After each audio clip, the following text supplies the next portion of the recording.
السلام علیکم ورحمۃ اللہ وبرکاتہ۔ الحمد للہ وکفی وسلام علی عبادہ الذین اصطفى، اما بعد فقد قال اللہ تبارک وتعالی فی کلامہ القدیم: اعوذ باللہ من الشیطان الرجیم، بسم اللہ الرحمن الرحیم۔ وَإِذْ نَجَّيْنَاكُم مِّنْ آلِ فِرْعَوْنَ يَسُومُونَكُمْ سُوءَ الْعَذَابِ يُذَبِّحُونَ أَبْنَاءَكُمْ وَيَسْتَحْيُونَ نِسَاءَكُمْ وَفِي ذَلِكُمْ بَلَاءٌ مِّن رَّبِّكُمْ عَظِيمٌ۔ صدق اللہ العظیم وبلغنا رسوله النبی الامین الکریم ونحن على ذلك لمن الشاہدین والشاکرین الحمد للہ رب العالمین۔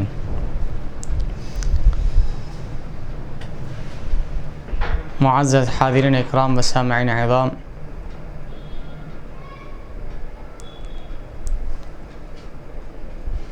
جامعہ انواریہ ایجوکیشنل سوسائٹی کے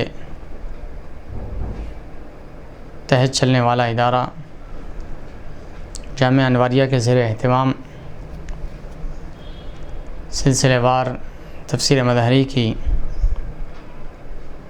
ریکارڈنگ دروس جاری ہے۔ آئیے آج اس آیت کریمہ کی تفسیر، ترجمہ اور تلاوت ملاحظہ فرماتے ہیں۔ آئیے بسم اللہ الرحمن الرحیم۔ وَإِذْ نَجَّيْنَاكُم مِّنْ آلِ فِرْعَوْنَ يَسُومُونَكُمْ سُوءَ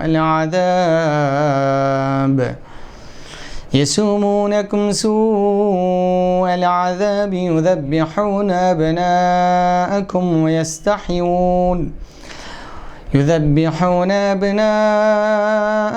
وَيَسْتَحْيُونَ نِسَاءَكُمْ وَفِي ذَلِكُمْ بَلَاءٌ مِّن رَّبِّكُمْ عَظِيمٌ۔ صدق اللہ العلی العظیم وصدق رسوله النبی الامین الکریم ونحن على ذلك لمن الشاہدین والشاکرین والحمد للہ رب العالمین۔ اور یاد کرو جب نجات بخشی ہم نے تمہیں فرعونیوں سے، جو پہنچاتے تھے تمہیں سخت عذاب، یعنی ذبح کرتے تھے تمہارے بیٹوں کو اور زندہ رہنے دیتے تھے تمہاری عورتوں بیٹیوں کو، اور اس میں بڑی بھاری آزمائش تھی تمہارے رب کی طرف سے۔ یہ آیت کریمہ کا ترجمہ ہوا، ذرا مفہومی ترجمہ سماعت فرمائیے، پھر اس کے بعد تفسیر کی طرف توجہ فرمائیے۔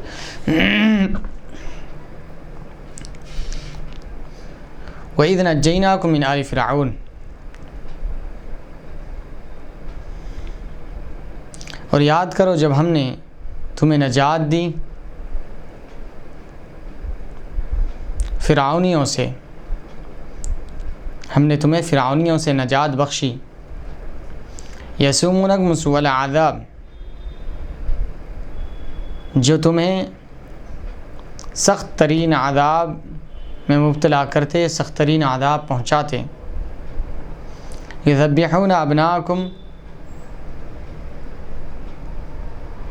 سخت ترین عذاب تمہیں پہنچاتے یعنی تمہارے بیٹوں کو ذبح کرتے۔ وَيَسْتَحْيُونَ نِسَاءَكُمْ، اور تمہاری عورتوں کو یعنی بیٹیوں کو چھوڑ دیتے، زندہ رہنے دیتے۔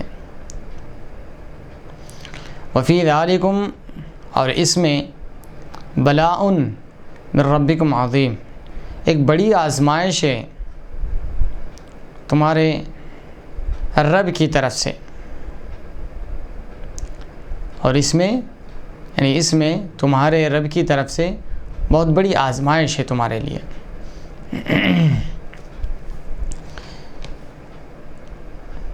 اللہ تعالیٰ اس آیت کریمہ میں بنی اسرائیل پر جو انعام و اکرام اور احسانات فرمائے ہیں، جو فرعونیوں سے انہیں نجات دی گئی، جو فرعونیوں نے ان پر جو ظلم و ستم ڈھائے تھے، ان کے بچوں کو ذبح کر دیا جاتا تھا اور ان کی بچیوں کو چھوڑ دیا جاتا تھا، زندہ رہنے دیا جاتا تھا، اس سخت ترین عذاب اور تکلیف سے جو اللہ تعالیٰ نے ان کے درمیان سلیمان علیہ السلام کو بھیج کر، حضرت موسیٰ علیہ السلام کو بھیج کر ان کی حفاظت فرمائی،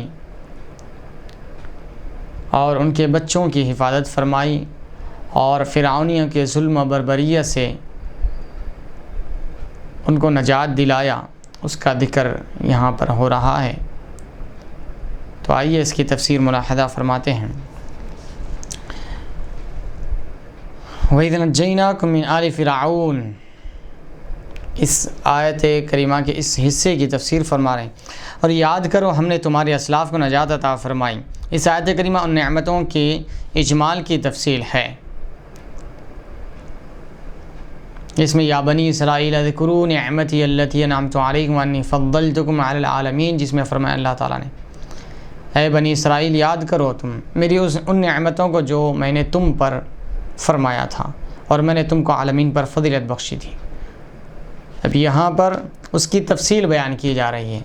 اس آیت کریمہ میں اجمالاً ذکر ہوا تھا کہ میری ان نعمتوں کو یاد کرو، ان نعمتوں کا ذکر کرو، تذکرہ کرو، تاکہ اللہ کی یاد کی طرف تم مائل ہو، اللہ سے ڈر اور خوف تم میں پیدا ہو، اور اللہ کی طرف رغبت اور چاہت تمہاری بڑھتی جائے، تم اللہ سے دور نہ ہونے پائے، کیونکہ تمہاری مصیبت اور تکلیف میں اللہ تعالیٰ نے تم کو اس تکلیف اور عذاب سے نجات دلایا ہے۔ تو اس رب کی طرف پلٹو، اس رب کی طرف پلٹ کر آؤ۔ تو ان نعمتوں کا وہاں پر ذکر نہیں فرمایا، اجمالاً ذکر فرمایا، تب یہاں پر تفصیلاً ذکر کیا جا رہا ہے کہ وہ نعمتیں کون سی تھیں۔ یہ نعمتیں، ان نعمتوں میں سے ایک نعمت یہ بھی تھی کہ جو فرعونیوں نے ان کے بنی اسرائیل کے بچوں کو ذبح کیا کرتے تھے اور بچیوں کو زندہ رہنے دیتے تھے، تو اللہ تعالیٰ نے ان کے بچوں کو ذبح ہونے سے بچا لیا۔ تو اس نعمت کا اللہ تعالیٰ اس میں ذکر فرما رہا ہے۔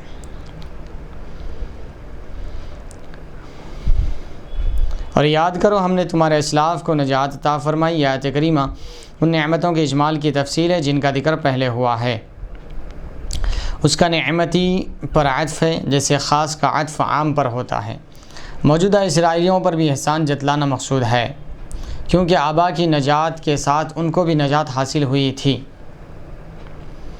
آل کی اصل اہل ہے، کیونکہ ان کی تصغیر احیل آتی ہے، کیونکہ اس کی تصغیر احیل آتی ہے۔ انبیاء اور ملوک جیسے عظیم لوگوں کی اولاد کے لیے استعمال ہوتا ہے۔ فرعون عمالقہ کے بادشاہ کا لقب ہے۔ موسیٰ علیہ السلام کے زمانے کا فرعون ولید بن مصعب بن ریان تھا۔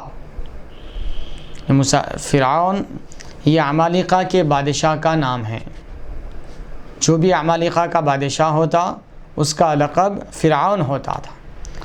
اور جو موسیٰ علیہ السلام کے دور میں جو وہاں کا عمالقہ کا بادشاہ تھا جس کو فرعون کہا جاتا ہے، اس کا نام ولید بن مصعب بن الریان تھا، کیونکہ بہت سارے فرعون گزرے ہیں۔ تو عمالقہ کے بادشاہ کو فرعون کہا جاتا ہے، اور موسیٰ علیہ السلام کے زمانے کا جو فرعون تھا، اس وقت کا جو بادشاہ تھا، اس کا اصل نام ولید بن مصعب بن الریان تھا۔ اس کی عمر 400 سال سے زیادہ تھی۔ حضرت یوسف علیہ السلام کے زمانے کا فرعون ریان تھا، حضرت یوسف علیہ السلام کے زمانے کا بھی فرعون تھا، اس کا نام ریان تھا، یعنی وہ اس وقت کا بادشاہ تھا ریان۔ حضرت موسیٰ علیہ السلام کے زمانے کا بادشاہ تھا ولید بن مصعب بن الریان تھا، یعنی یہ اس کا پوترا لگتا ہے۔ ان کے درمیان 400 سال سے زیادہ کی مدت ہے۔ حضرت یوسف علیہ السلام کے زمانے کا فرعون ریان تھا، ان کے درمیان 400 سال سے زیادہ کی مدت ہے۔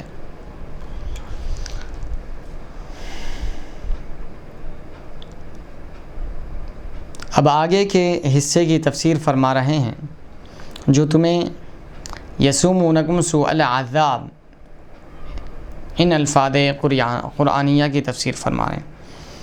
وہ تمہیں تکلیف دیتے ہیں اور وہ تمہیں عذاب چکھاتے ہیں۔ سوم کی اصل کسی شے کی طلب میں نکل جانا ہے، یسومونکم سوم، بعض علماء نے فرمایا ہے اس کا معنی یہ ہے کہ وہ تمہیں مختلف قسم کے عذابوں میں گھماتے رہتے ہیں، جیسے صحرا میں چلنے والا اونٹ ہے۔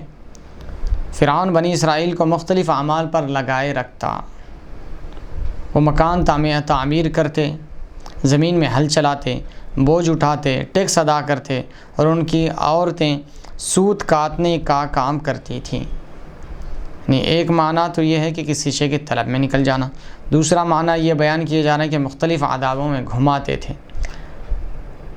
گھمانا معنی ہے تو اس لیے کہ فرعون بنی اسرائیل کو مختلف کاموں پر مامور کرتا تھا، ان سے تعمیری کام بھی لیتا تھا، ان سے زراعت کا کام بھی لیتا تھا، ان سے کپڑوں کے سوتنے کا کام بھی لیتا تھا، اور ان کو ٹیکس ان پر لاگو کیا جاتا تھا، بوجھ اٹھایا جاتا تھا ان پر۔ الغرض مختلف کاموں میں انہیں مشغول و مصروف رکھا جاتا۔ سوء العذاب، یہ ساء یسوء کا مصدر ہے اور یسومونکم کا مفعول ہے۔ یہ پورا جملہ نجیناکم کی ضمیر سے حال ہے، یا آل فرعون سے حال ہے، یا دونوں سے حال ہے۔ یذبحون ابناءکم ویستحیون نساءکم، یہ یسومونکم کا بیان ہے، یعنی وہ تکلیف یہ دیتے تھے کہ ان کے بیٹوں کو ذبح کرتے اور ان کی عورتوں کو زندہ رہنے دیتے، زندہ رکھتے۔ اس لیے درمیان میں حرف عطف ذکر نہیں فرمایا، بلکہ بدل کی شکل میں ذکر فرمایا ہے۔ امام بغوی رحمۃ اللہ علیہ فرماتے ہیں کہ فرعون نے خواب دیکھا کہ ایک آگ بیت المقدس میں آئی ہے اور اس نے پورے مصر کو گھیر لیا ہے اور ہر قبطی کو جلا دیا ہے، مگر بنی اسرائیل کو نہیں جلایا ہے۔ یہ فرعون کا خواب یہاں پر صاحب تفسیر ذکر فرما رہے ہیں کہ فرعون نے ایک خواب دیکھا تھا جس میں اس نے آگ دیکھا بیت المقدس میں آئی ہے اور اس نے پورے مصر کو گھیر لیا اور ہر قبطی کو جلا دیا، اور بنی اسرائیل اس آگ سے محفوظ رہے۔ بس وہ اس خواب سے بہت خوف زدہ ہوا اور اس نے کاہنوں سے اس خواب کی تعبیر پوچھی، تو انہوں نے کہا کہ بنی اسرائیل میں ایک بچہ پیدا ہوگا جس کے ہاتھوں تیری ہلاکت اور تیری بادشاہت کا زوال ہوگا، یعنی تو بھی ہلاک ہوگا، تیری بادشاہی بھی ختم ہو جائے گی اس بچے کے ہاتھ۔ ایک بچہ پیدا ہوگا، اس خواب کی تعبیر جو کاہنوں نے بیان کی ہے وہ یہ ہے کہ ایک بچہ پیدا ہوگا اور وہ بچہ تیری بادشاہت کے لیے بھی خطرہ ہے، تیری جان کے لیے بھی خطرہ ہے۔ تفسیر بغوی جلد نمبر 1 صفحہ نمبر 48۔ اسی طرح ابن جریر نے السدی سے روایت کیا، امام بغوی فرماتے ہیں فرعون نے بنی اسرائیل کے ہر پیدا ہونے والے بچے کو قتل کرنے کا حکم دیا۔ اللہ اکبر۔ اب یہاں سے فرعون اس خواب کی تعبیر سننے کے بعد بنی اسرائیل کے ہر پیدا ہونے والے بچے کو قتل کرنے کا حکم جاری کر دیا۔ اس نے دایا کا پیشہ کرنے والی عورتوں کو جمع کیا اور کہا بنی اسرائیل کا ہر پیدا ہونے والا بچہ قتل کر دیا جائے اور بچی زندہ چھوڑ دی جائے۔ کہا جاتا ہے کہ اس نے موسیٰ علیہ السلام کی طلب میں 12,000 بچے قتل کروا دیے۔ اللہ اکبر۔ حضرت وہب فرماتے ہیں کہ اس نے 90,000 بچوں کو قتل کروا دیا تھا۔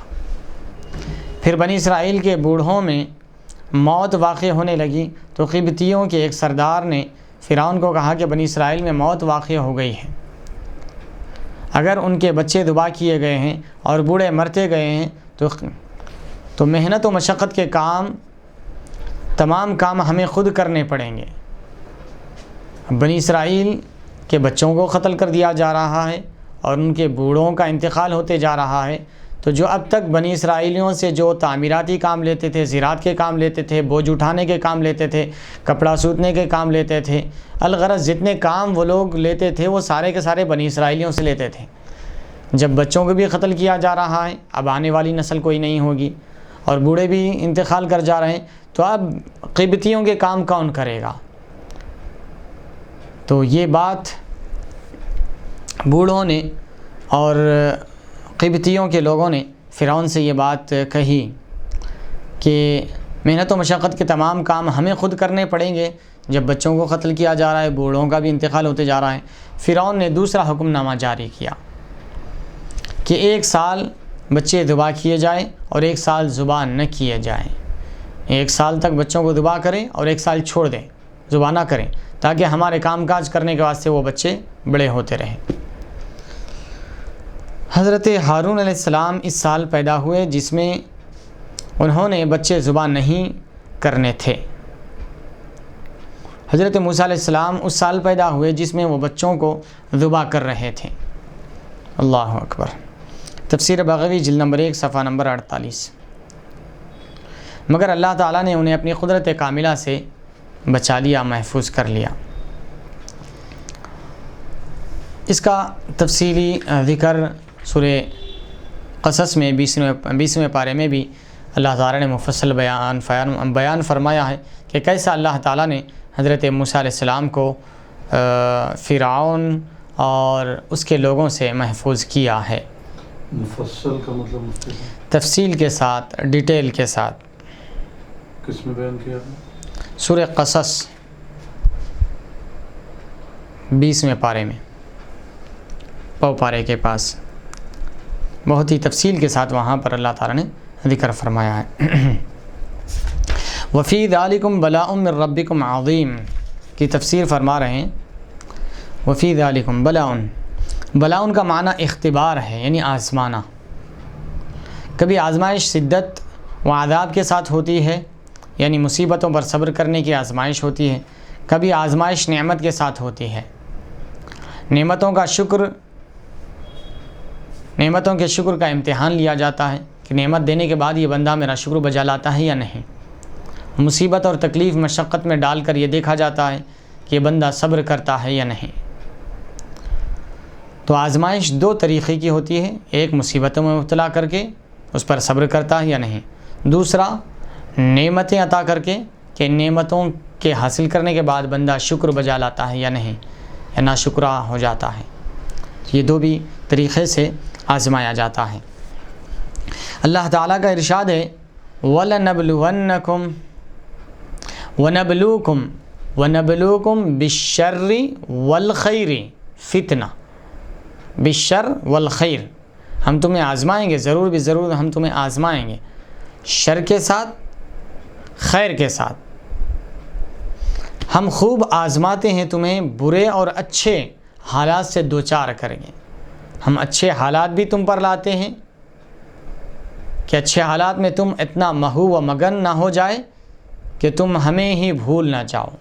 محو اور مگن کا مطلب کہ مصروف ہو جانا کسی چیز میں، منہمک ہو جانا، بیزی ہو جانا، ایسی حالت میں کہ اللہ تعالیٰ کو بھول جائے، اللہ سے غافل ہو جائے۔ جی۔ اور ہم تمہیں اچھے اور برے دونوں حالات سے آزماتے ہیں، بس نعمتوں کے وقت شکر اور تکلیف کے وقت صبر کرنا واجب ہے، یہ ضروری ہے۔ تو یہ نعمتوں پر شکر بجا لائے تو یہ اللہ کے آزمائش میں، ہمیں امتحان میں پورے اترنے کے برابر ہے۔ اور اگر مصیبت تکلیف پر صبر کرے تو ہم اللہ کے آزمائش میں، امتحان میں ہم کامیاب ہیں۔ اسی لیے اللہ تعالیٰ نے ارشاد فرمایا لَإِن شَكَرْتُمْ لَأَزِيدَنَّكُمْ وَلَإِن كَفَرْتُمْ إِنَّ عَذَابِي لَشَدِيدٌ۔ اگر تم میرے نعمتوں پر شکر بجا لاؤ گے تو میں نعمتوں میں اور اضافہ کروں گا، اور اگر ناشکری پناہ کرو گے تو پھر میرا عذاب سخت ترین عذاب ہے میرا۔ اللہ اکبر۔ ذالکم کا مشارون الیہ، اگر فرعونیوں سے نجات دینا ہے تو بلا کا یہاں دوسرا معنی مراد ہوگا۔ اگر سخت عذاب سے دوچار کرنا ہو تو بلا کا پہلا معنی ہوگا۔ یعنی ایک ذالکم کی ترکیبی حیثیت یہاں پر بیان فرما رہے ہیں کہ ذالکم کا مشارون الیہ کون ہے، تو فرما رہے ہیں اگر فرعونیوں سے نجات دینا یہ مراد لیا جائے تو یہاں پر دوسرا معنی مراد ہوگا، یعنی تکلیفوں پر، نعمتوں پر شکر بجا لانا اور تکلیفوں پر صبر کرنا، یہ 2 معنی ہیں تو اس میں سے پہلا اور دوسرا معنی یہاں پر یکے بعد دیگرے لیے جائیں گے۔ اگر بلا کی طرف اس کا مشار الیہ مانا جائے تو اس کے بعد فرما رہے ہیں من ربکم عظیم، یعنی فرعون کو مسلط کرنے کے ساتھ یا فرعون کی بعثت کے ساتھ یا موسیٰ علیہ السلام کی فرعون کی طرف بعثت کے ساتھ اور انہیں تمہاری خلاصی کی توفیق بخشنے کے ساتھ۔ بعثت اور خلاصی کی توفیق، بعثت یعنی نبی بنا کر بھیجنے کو بعثت کہا جاتا ہے، نبوت سرفراز کر کے اعلان کیا جانا یہ بعثت کہا جاتا ہے، اور خلاصی یعنی کسی سے چھٹکارا پانا۔ تمہیں تمہارے رب نے آزمایا ہے، عظیم یہ بلا ان کی صفت ہے، رب کی نہیں، بلا ان کی صفت ہے یہ عظیم۔ تو یہ آیت کریمہ کی تفسیر یہاں پر مکمل ہوئی۔ آئیے آگے کی آیت کریمہ کی تفسیر ملاحظہ فرماتے ہیں۔ بسم اللہ الرحمن الرحیم۔ وَإِذْ فَرَقْنَا بِكُمُ الْبَحْرَ فَأَنْجَيْنَاكُمْ وَأَغْرَقْنَا آلَ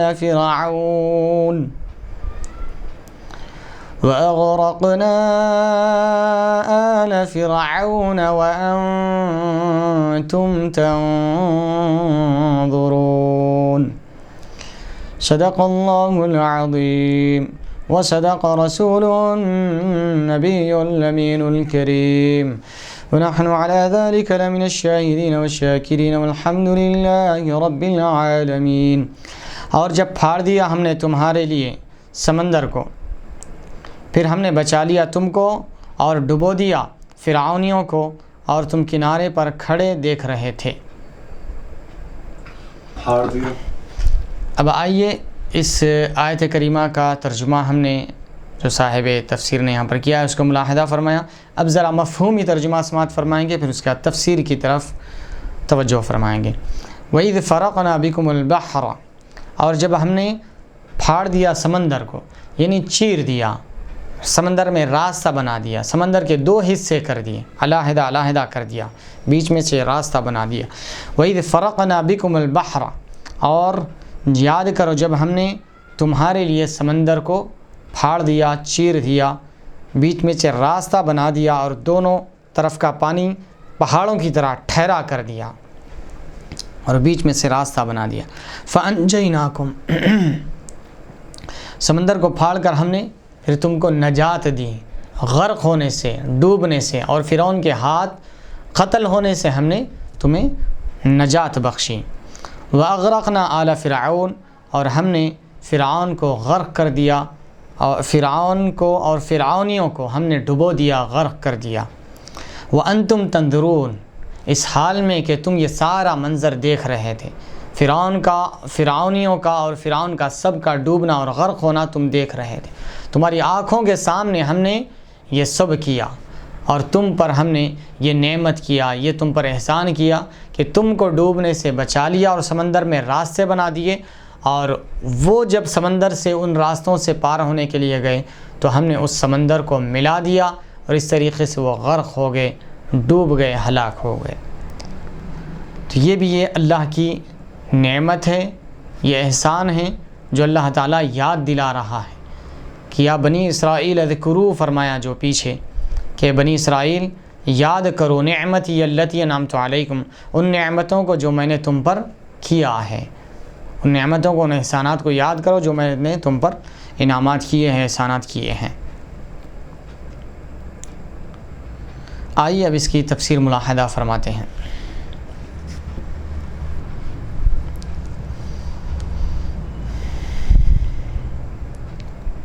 ہم نے تمہارے داخل ہوتے ہی سمندر کو پھاڑ دیا۔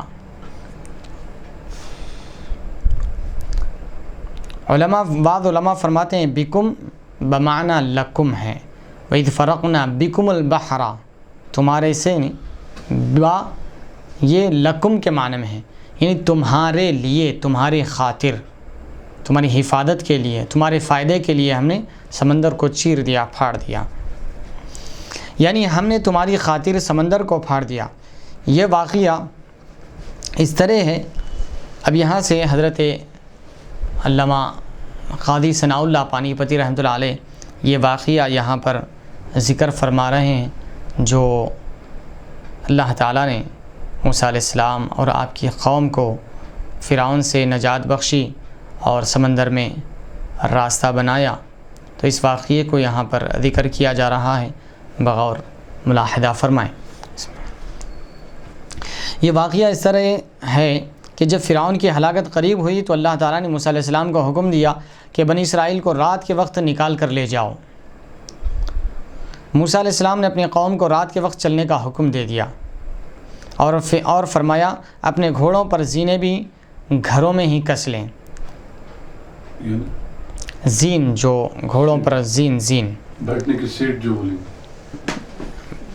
جی ہاں، بیٹھنے کی زینے اور لگام وغیرہ یہ ساری چیزیں پوری تیاریاں مکمل گھروں میں ہی کر لیں، کیونکہ باہر کرو گے تو پھر قبطیاں دیکھ لیں گے، فرعون تک پہنچ جائیں گے، اس طریقے سے پھر ہمارے رات کے نکلنے میں رکاوٹ بن جائے گی سفر میں، اس لیے ساری تیاریاں مکمل طور پر اپنے گھروں میں کر لیں، زین بھی کس لیں اور ساری جو سامان ہیں ساز و سامان رکھنے کے رکھ لیں، ضرورت کی چیزیں۔ اللہ تعالیٰ نے قبطیوں میں جو بنی اسرائیل کی طرف سے ولد الزنا تھے ان کو قبیلوں کی طرف نکال دیا، اور اسی طرح اس کے برعکس بھی، یعنی جو بنی اسرائیل میں قبطیوں کی طرف سے ولد الزنا تھے انہیں بھی بنی اسرائیل کی طرف نکال دیا، جو اولاد الزنا تھے ان کو ان کے قبیلے کی طرف، بنی اسرائیل میں جو تھے قبطیوں کی طرف اور قبطیوں میں جو تھے بنی اسرائیلیوں کی طرف نکال دیا گیا۔ جو اولاد الزنا تھے، جو ولد الزنا تھے، ان کو ہر ایک کو اپنے قبیلے کی طرف بھیجا دیا گیا۔ قبطیوں پر موت طاری ہو گئی، وہ انہیں دفن کرنے میں مشغول ہو گئے حتیٰ کہ صبح ہو گئی، سورج طلوع ہوا اور موسیٰ علیہ السلام 6 لاکھ یا اس سے بھی زائد تعداد کے ساتھ نکلے، حالانکہ حضرت یعقوب علیہ السلام کے ساتھ مصر میں صرف 72 آدمی داخل ہوئے تھے۔ اللہ اکبر! یعنی جو یوسف علیہ السلام، یعقوب علیہ السلام کا جو واقعہ ہے، جو کنعان میں تھے اور یوسف علیہ السلام نے خواہش ظاہر کی تھی کہ ابا حضور کو بھی یہیں پر مصر میں بلا لیں، کیونکہ یوسف علیہ السلام مصر کے بادشاہ بن چکے تھے اور والدین کو یہیں پر بلا لیا تھا، تو حضرت قاضی ثناء اللہ پانی پتی رحمۃ اللہ علیہ فرما رہے ہیں کہ جب حضرت یعقوب علیہ السلام مصر کی طرف ہجرت فرمائے تھے تو اس وقت ان کے ساتھ 72 اہل ایمان تھے، صرف 72 آدمی داخل ہوئے تھے، لیکن جب وقت گزرتا گیا اور جب موسیٰ علیہ السلام مصر سے ہجرت کر رہے ہیں، مصر سے نکل رہے ہیں، تو اللہ تعالیٰ نے موسیٰ علیہ السلام اور دوسرے انبیاء کرام علیہ السلام کی محنتوں کے ذریعے اتنے اہل ایمان ہو گئے کہ 6 لاکھ یا اس سے زائد تعداد میں بنی اسرائیل ایمان سے مشرف یاب ہو کر مصر سے باہر ہجرت کر رہے ہیں۔ موسیٰ علیہ السلام 6 لاکھ یا اس سے زائد تعداد کے ساتھ مصر سے نکلے، حالانکہ یعقوب علیہ السلام کے ساتھ مصر میں صرف 72 آدمی داخل ہوئے تھے۔ جب بنی اسرائیل نے رات کے وقت چلنے کا ارادہ کیا تو تیہ کے صحرا میں، تیہ یہ ایک مقام کا نام ہے، تیہ کے صحرا میں وہ گم ہو گئے، وہاں کے جنگل و بیابان، صحرا میں، وادیوں میں گم ہو گئے، کھو گئے، کوئی راستہ انہیں سمجھ میں نہیں آیا، انہیں کوئی راستہ کا پتہ ہی نہ چلتا تھا۔ آپ نے بنی اسرائیل کے بزرگوں سے پوچھا تو کہنے لگے حضرت یوسف علیہ السلام پر جب وقت وصال آیا تو انہوں نے اپنے بھائیوں سے عہد لیا تھا کہ وہ جب مصر سے نکلیں تو مجھے بھی ساتھ لے جائیں۔ حضرت موسیٰ علیہ السلام نے بزرگوں سے پوچھا کہ اب یہ راستہ کدھر سے جائے گا، کیسے نکلیں گے ہم، مصر سے باہر کیسے نکلیں گے، دوسرے مقام پر کیسے جائیں گے، کہاں پر پناہ لیں گے، کیونکہ راستہ ہی نہیں مل رہا ہے، تو اب آگے کا سفر کیسے طے کریں گے، کہیں ایسا نہ ہو کہ پھر چلتے بھٹکتے ہوئے پھر مصر میں ہی کہیں پہنچ نہ جائے راستہ کے نہ معلوم ہونے کی وجہ سے۔ تو آپ نے بڑے بزرگوں سے مشورہ کیا کہ راستے کا کیا کیا جائے، تو انہوں نے فرمایا کہ جب حضرت یوسف علیہ السلام کا وصال کا وقت قریب آیا تھا تو یوسف علیہ السلام نے اپنے بھائیوں کو عہد لیا تھا کہ جب وہ مصر سے باہر نکلیں گے، کیونکہ اب سب یہاں پر آ کر بس گئے تھے مصر میں، یعقوب علیہ السلام اور آپ کے سارے بیٹے فرزندان، حضرت بنیامین اور جو دوسری والدہ سے آپ کے جو بھائی تھے وہ سارے کے سارے آ کے مصر میں جمع ہو گئے تھے، مصر میں بود و باش کرنے لگے تھے، یہاں پر زندگی گزارنے لگے تھے۔ تو آپ نے وصال کے وقت اپنے بھائیوں سے یہ عہد لیا تھا کہ جب تک تم یہاں پر رہیں، لیکن جب بھی تم مصر سے جاؤ گے تو ساتھ میں مجھے بھی لے جانا۔ یہ وصیت کر کے آپ کا انتقال ہوا، آپ نے یہ وصیت کی تھی، اس کے بعد آپ کا انتقال ہوا، آپ کو وہیں پر دفن کیا گیا۔ اب کیونکہ سارے بنی اسرائیل یہاں سے مصر سے نکل کے جا رہے تھے اور یوسف علیہ السلام یہیں پر مدفون تھے، تو جو عہد جو وعدہ آپ نے لیا تھا کہ جب تم کوچ کر رہے ہیں یہاں سے تو مجھے بھی ساتھ میں لے جانا، یہ عہد یہ وعدہ حائل آ گیا تھا، جس کی وجہ سے راستہ نہیں مل رہا تھا، جس کی وجہ سے راستہ پتہ نہیں چل رہا تھا، کیونکہ اللہ تعالیٰ کو حضرت یوسف علیہ السلام نے جو اپنے بھائیوں سے عہد اور وعدہ لیا تھا، وصیت فرمائی تھی، اس کو پورا کرنا مقصود تھا۔ اب یہ ان حالات کے ذریعے اللہ تعالیٰ نے اس چیز کا بندوبست فرمایا اور حالات سازگار ہوئے۔ بڑے بزرگوں نے یہ مشورہ دیا کہ یوسف علیہ السلام نے یہ وصیت کی تھی، اب ہم سب باہر نکل رہے ہیں تو پھر ہمیں حضرت یوسف علیہ السلام کو بھی لے کر چلنا ہوگا، تب ہمیں سارے حالات سازگار ہوں گے۔ تو اب موسیٰ علیہ السلام نے فرمایا تو پھر ٹھیک ہے، ہم یوسف علیہ السلام کو لے جائیں گے، لیکن یوسف علیہ السلام اب کہاں ہیں اس کا کسی کو پتہ نہیں ہے۔ تو پھر اس کے بعد یہ ساری چیزیں اب آئے گی، ملاحظہ فرمائیں توجہ کے ساتھ۔ سبحان اللہ سبحان اللہ۔ حضرت یوسف علیہ السلام پر جب وقت وصال آیا تو انہوں نے اپنے بھائیوں سے عہد لیا تھا کہ جب وہ مصر سے نکلیں تو مجھے بھی ساتھ لے جائیں۔ حضرت موسیٰ علیہ السلام نے آپ کی قبر کے متعلق پوچھا تو کسی کو بھی علم نہیں تھا کہ آپ کی قبر کہاں ہے، کسی کو بھی پتہ نہیں تھا۔ موسیٰ علیہ السلام نے بلند آواز سے خدا سے دعا کی کہ جسے حضرت یوسف علیہ السلام کی قبر کے بارے میں علم ہو وہ مجھے بتائے، اور جسے قبر نہ ہو اس کے کان میری بات کو نہ سنے۔ حضرت موسیٰ علیہ السلام اللہ تعالیٰ کی بارگاہ میں دعا فرمائے اور بڑی آواز سے دعا فرمائے کہ باری اللہ میری آواز ان لوگوں تک پہنچا، اس شخص تک پہنچا جس کو یوسف علیہ السلام کے بارے میں، ان کی قبر کے بارے میں، ان کے مرقد کے بارے میں، ان کے آرام گاہ کے بارے میں اطلاع ہو، خبر ہو، جانتا ہو، اور ان کے کانوں تک یہ میری آواز نہ پہنچا جن کو اس بارے میں کوئی پتہ ہی نہ ہو، جن کو اس بارے میں یوسف علیہ السلام کی مرقد کے بارے میں کوئی پتہ نہ ہو، ان کے کانوں تک میری بات کوئی نہ پہنچا۔ یہ دعا فرمائیں۔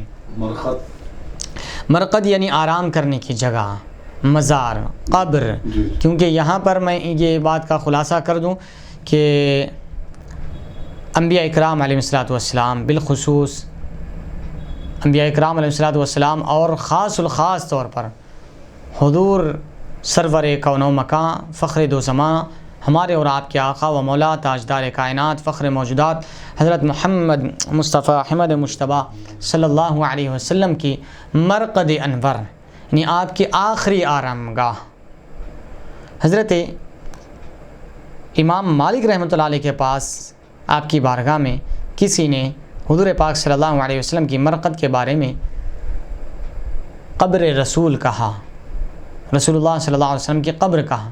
آپ جلال میں آ گئے، غصے میں آ گئے کہ تم رسول اللہ صلی اللہ علیہ وسلم کی آخری آرام گاہ کو تم قبر کہتے ہو؟ خبردار، حضور پاک صلی اللہ علیہ وسلم کی آرام گاہ کو قبر نہیں کہنا، مرقد کہو، آخری آرام گاہ کہو۔ کیوں؟ اس لیے کہ قبر یہ عام لوگوں کے لیے یہ لفظ بولا جاتا ہے، قبر کا لفظ، اور سرکار دو عالم صلی اللہ علیہ وسلم یہ خاص الخاص ہے، یہ سردار انبیاء ہے، یہ محبوب الہی ہے، یہ اللہ کے حبیب ہیں، ان کے لیے ایسا عام لوگوں کے لیے استعمال ہونے والا لفظ حضور کی بارگاہ کے لیے استعمال مت کیا کرو۔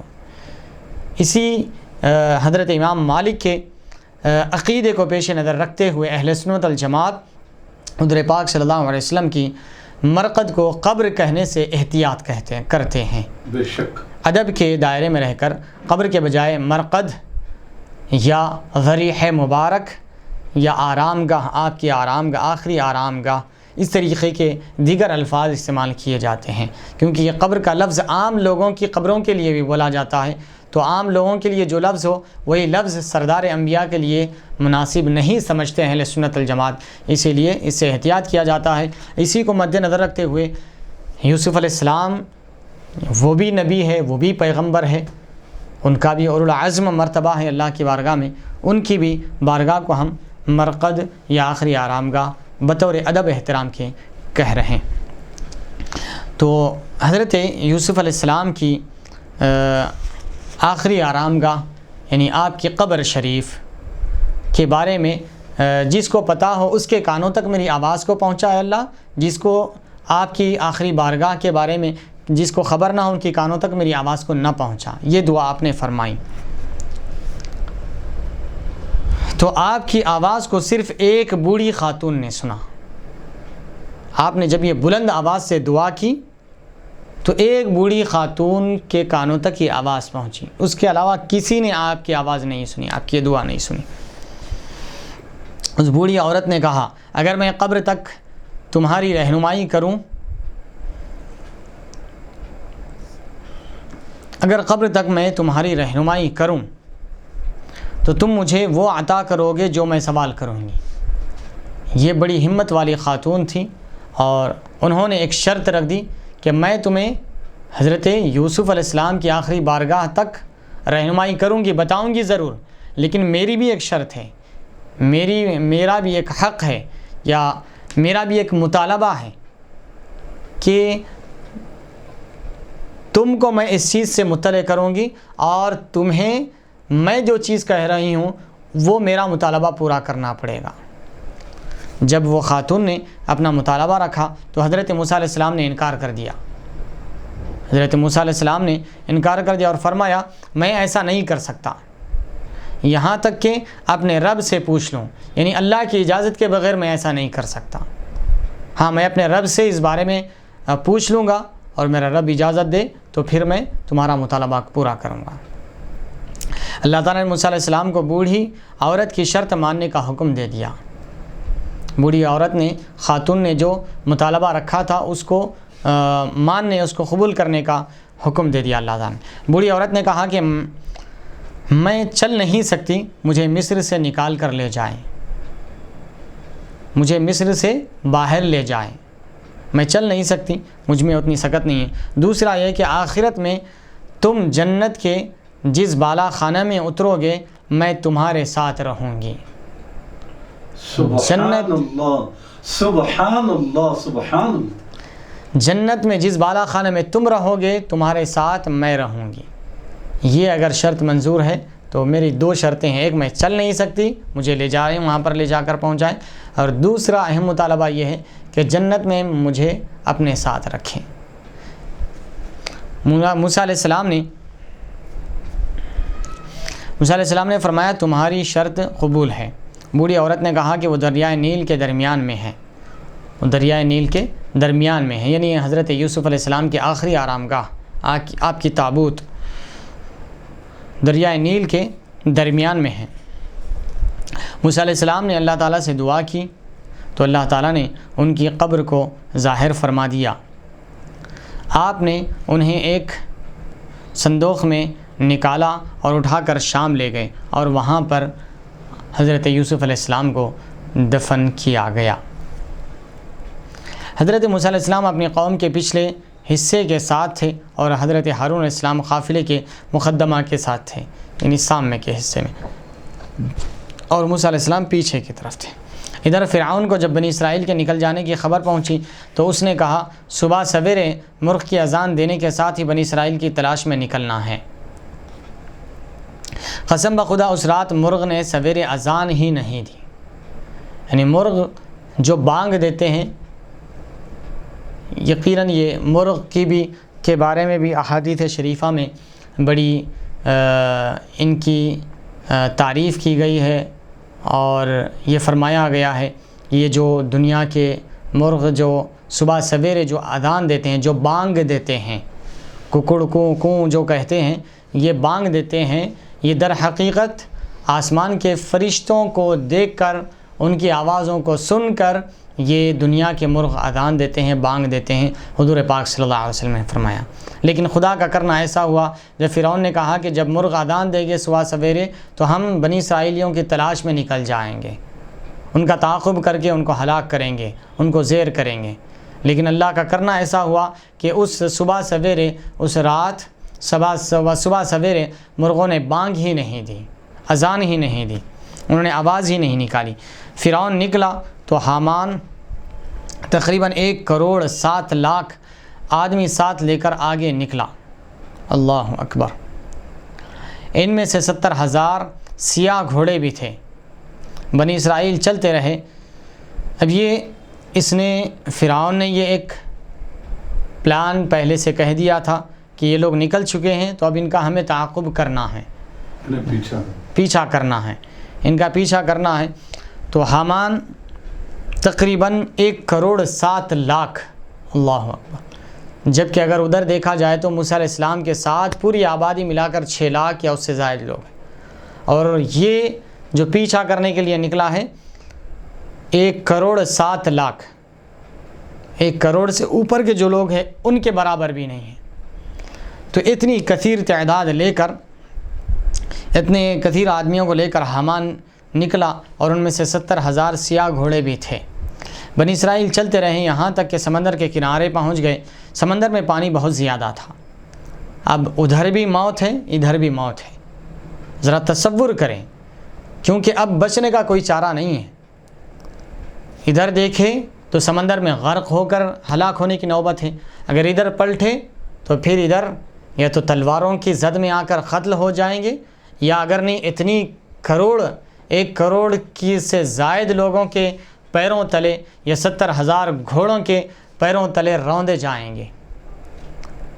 اب کوئی چارہ نہیں تھا، ادھر بھی موت کا منظر ہے، ادھر بھی موت کا منظر ہے، جائے تو کدھر جائے؟ ایسی بے بسی اور نفسا نفسی کا عالم ہے۔ اب ساری بنی اسرائیل، سارے لوگ حضرت موسیٰ علیہ السلام کی طرف متوجہ ہوئے۔ حضرت موسیٰ علیہ السلام یہ ایک سہارا ہے ان کی نجات کا اور ان کے بچاؤ کا، یہ اللہ کے پیغمبر ہے، اللہ کے محبوب ہیں، وہ کسی نہ کسی طریقے سے بچا لیں گے، چاہے سمندر کی گہرائیاں ہوں، چاہے فرعون کا لشکر ہو۔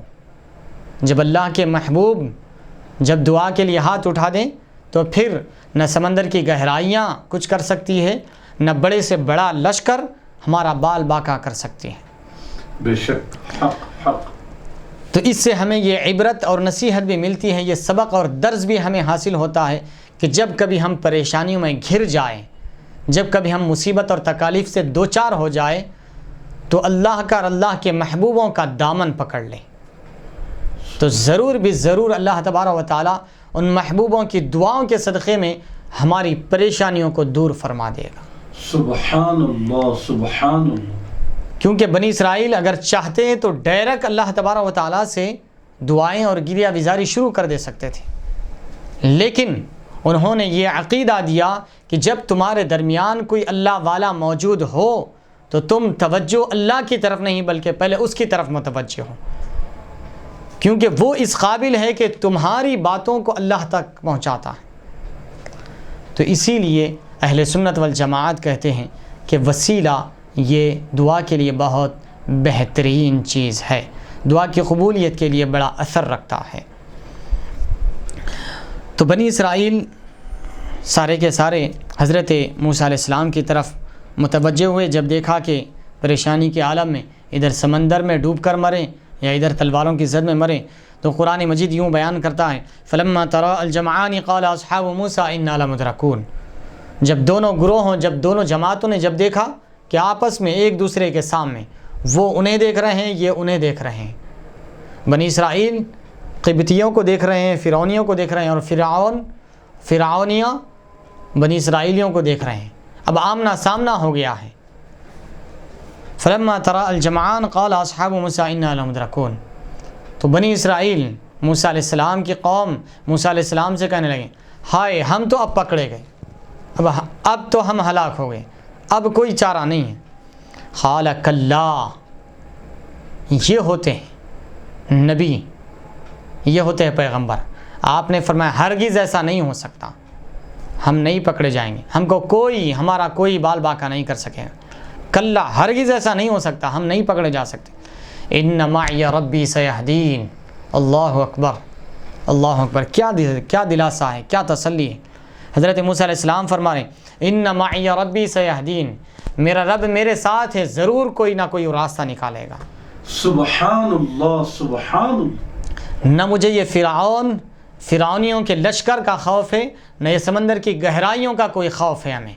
میرے رب پر مجھے پورا بھروسہ اور توکل اور اعتماد ہے کہ ضرور بھی ضرور میرا رب ان مصیبتوں سے، ان سمندر کی گہرائیوں سے بھی نکالے گا، اور فرعون اور اس کے لشکر سے بھی بحفاظت ہمیں باہر پہنچائے گا. بے شک میرا رب ضرور بھی ضرور کوئی نہ کوئی راستہ نکالے گا. تو مفتی صاحب یہ CAA NRC وغیرہ کے ضمن میں بھی اس آیت مبارکہ کی تلاوت کی جا سکتی ہے کہ CAA NRC یہ یعنی اتنے خطرناق قوانین ہیں، سیاہ قانون ہے کہ اس میں سے نکلنے کا راستہ ہی نہیں ہے مسلمانوں.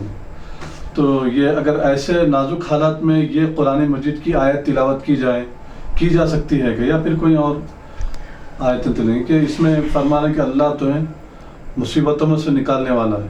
بے شک. دیکھیے یہ قرآن مجید ہے، یہ اللہ کا کلام ہے. اس کی ہر آیت ہدایت اور شفا ہے اور مصیبت اور تکالیف کا حل ہے. ہاں یہ بھی ایک حقیقت ہے کہ بعض مخصوص صورتیں، بعض مخصوص آیتیں مخصوص اعمال کے لیے احادیث سے وارد ہیں، اور بعض بزرگان دین کے تجربات اور ان کے مکاشفات اور الہامات کے ذریعے منقول ہے. اور جہاں تک اس آیت کا تعلق ہے، یقین رکھیں، اللہ کی ذات پر توکل اور اللہ کی ذات پر پورا یقین کامل رکھ کر کوئی بھی آیت سے ہم شفا طلب کرتے ہیں، یا اس آیت سے ہم NRC یا CAA کے بارے میں ہم اگر دعا کرتے ہیں اللہ کی ذات پر یقین رکھتے ہوئے، تو ضرور بھی ضرور اللہ تعالیٰ اس آیت کے ذریعے، کیونکہ اس آیت میں اللہ تعالیٰ نے بنی اسرائیلیوں کو فرعون سے اور فرعونیوں سے، جو موت کے سوا کوئی اور چارہ نہیں تھا وہاں پر، بالکل وہ گھرے ہوئے تھے، پھنسے ہوئے تھے، اب ان کو نکلنے کا کوئی راستہ نہیں تھا. تو ایسی حالت میں اللہ تعالیٰ نے ان کے لیے راستہ بنا دیا. تو ہم اللہ کی ذات پر پورا یقین رکھتے ہیں، یقین کامل رکھتے ہیں، اور یہ آیت پڑھتے ہیں، تو ضرور بھی ضرور اللہ تعالیٰ ہمیں بھی اس کالے قانونوں سے اور سیاہ قانونوں سے اللہ تعالیٰ ضرور بھی ضرور باہر نکالے گا. سبحان اللہ سبحان اللہ. آمین اللہم آمین ثم آمین. یہ آیت کا دوبارہ ترجمہ فرمائیے. فلما ترى الجمعان قال اصحاب موسى انا لمدركون قال كلا ان معي ربي سيهدين. جب دونوں گروہوں نے ایک دوسرے کو دیکھا تو اصحاب موسیٰ نے کہا ہم تو پکڑے گئے، ہم تو گرفتار ہو گئے، اب نکلنے کا کوئی راستہ نہیں ہے. موسیٰ علیہ السلام نے فرمایا ہرگز نہیں ہو سکتا ایسا، ہرگز نہیں. بے شک میرا رب میرے ساتھ ہے، وہ یقیناً میری رہنمائی فرمائے گا، یقیناً وہ میری رہنمائی فرمائے گا، ہمیں ضائع اور ہلاک ہونے نہیں دے گا اللہ تعالیٰ. سبحان اللہ سبحان اللہ. آئے ہائے ہائے ہائے سبحان اللہ الحمدللہ. تو اللہ تعالیٰ نے موسیٰ علیہ السلام کی طرف وحی فرمائی، اللہ تعالیٰ نے موسیٰ علیہ السلام کی طرف وحی نازل فرمائی. یہاں پر ایک اور چیز جو علماء اہل سنت والجماعت نے، اکابرین نے، اسلاف نے ایک اچھی چیز لکھی ہے، تو اس میں ایک ہمارے لیے خوشی اور فرحت اور مسرت بھی ہے، دلاسا اور تسلی بھی ہے، اور ایک ہمارے نبی سے ایک محبت، وارفتگی، والہانہ محبت، اور ایک جو رشتہ، ایک جو ربط اور جو تعلق ہے، اس میں مضبوطی کا سبب بھی بنتی ہے یہ چیز. تو اسی لیے بڑی پیار و محبت کے ساتھ ہمارے اکابر اور علماء نے لکھا ہے، تو وہ چیز کو چھوڑنا میرا دل گوارا نہیں کر رہا ہے. تو اس لیے اس چیز کو یہاں پر میں ذکر کرنا زیادہ مناسب سمجھتا ہوں. تو یہاں پر کلیم اور حبیب کا فرق بتاتے ہوئے ہمارے اسلاف نے کیا پیاری بات لکھی ہے، کیا پیاری بات لکھی ہے۔ یہاں پر حضرت موسیٰ علیہ السلام جب ان کی قوم پر ایک مصیبت کا وقت آیا اور ساری قوم موسیٰ علیہ السلام کی طرف متوجہ ہوئی تو موسیٰ علیہ السلام نے کیا فرمایا؟ ان معی ربی سیہدین، کہ بے شک میرا رب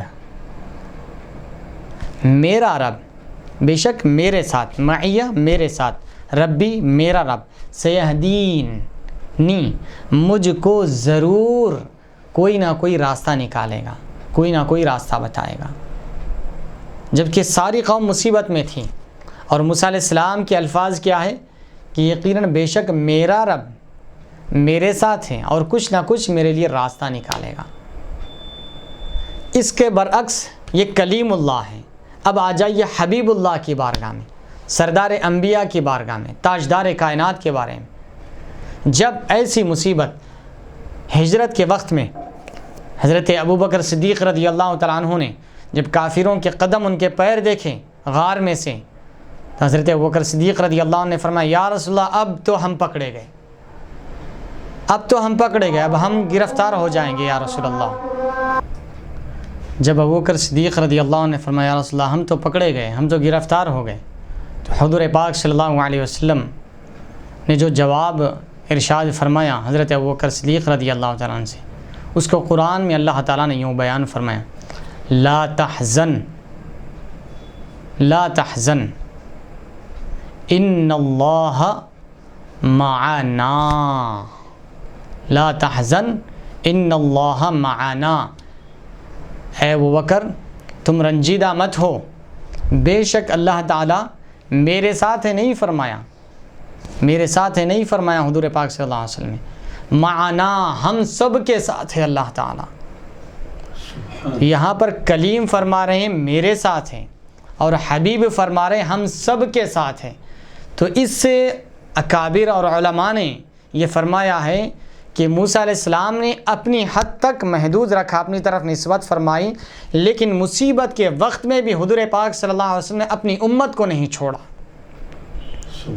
مصیبت کے وقت میں اللہ کے حبیب صلی اللہ علیہ وسلم نے سب کو شامل فرمایا، صرف اپنی ذات کو میرا رب میرے ساتھ ہے نہیں فرمایا، ہمارا رب ہمارے ساتھ ہے فرمایا۔ یعنی میرے ساتھ ہونا اور ہے، سب کے ساتھ ہونا اور ہے۔ تو یہ حبیب اور کلیم کا فرق علماء ربانیین نے بیان فرمایا ہے۔ تو اب اس پس منظر میں چاہے وہ NRC ہو یا CAA ہو یا جو بھی تکالیف اور مصیبت ہو، یقیناً ہمارا ایمان ہے، ہمارا ایقان ہے کہ یقیناً حضور پاک صلی اللہ علیہ وسلم کی ہمیں معیت حاصل ہے۔ بے شک حضور پاک صلی اللہ علیہ وسلم کی نظر کرم ہم پر ضرور ہوگی انشاءاللہ تعالی۔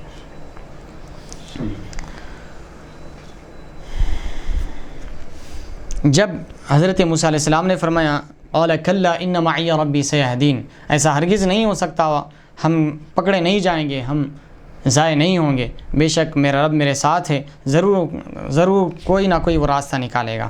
تو اللہ تعالیٰ نے موسیٰ علیہ السلام کی طرف وحی نازل فرمایا ان یضرب بعصاک البحر، اے موسیٰ اپنا عصا جو ہے وہ سمندر پر دے مارو، فانفلق فکان کل فرق کالطود العظیم، تو وہ سمندر پھٹ گیا، چر گیا اور دو بڑے بڑے سمندروں کی طرح وہ آپس میں ٹھہر گیا اور بیچ میں سے راستہ بن گیا، دو تودوں کی طرح ٹھہر گیا۔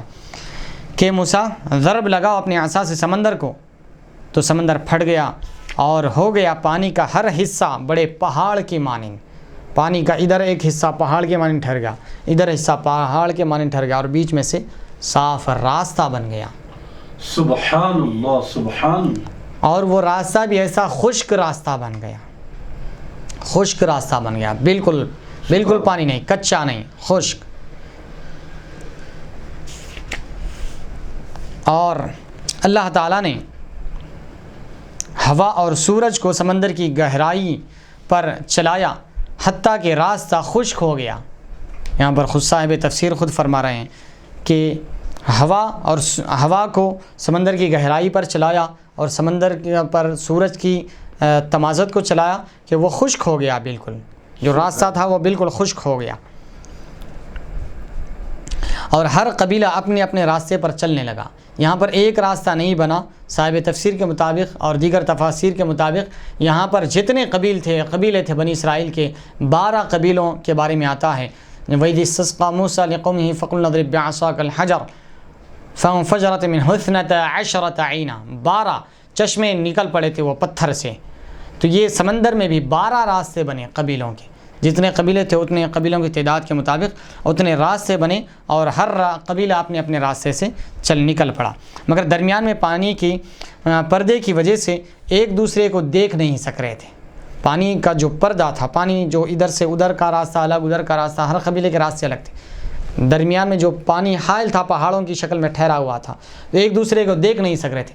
اس وجہ سے بنی اسرائیلیوں میں، موسیٰ علیہ السلام کی قوم میں ایک تشویش کی لہر دوڑ گئی تھی کہ ہمارے دوسرے بھائی ہے یا چلے گئے، وہ بھی ہماری طرح محفوظ ہے یا وہ سمندر کی لہروں میں بہہ گئے، غرقاب ہو گئے، ڈوب گئے، ہلاک ہو گئے۔ تو یہ ایک تشویش تھی، تو دوسرے بھائیوں کو نہیں دیکھ سکتے تھے، تو اپنے بھائیوں پر غرق ہونے کا اندیشہ کرنے لگے۔ تو اللہ تعالیٰ کے اذن سے پانی اکٹھا ہو گیا اور وہ ایک دوسرے کو نظر آنے لگے۔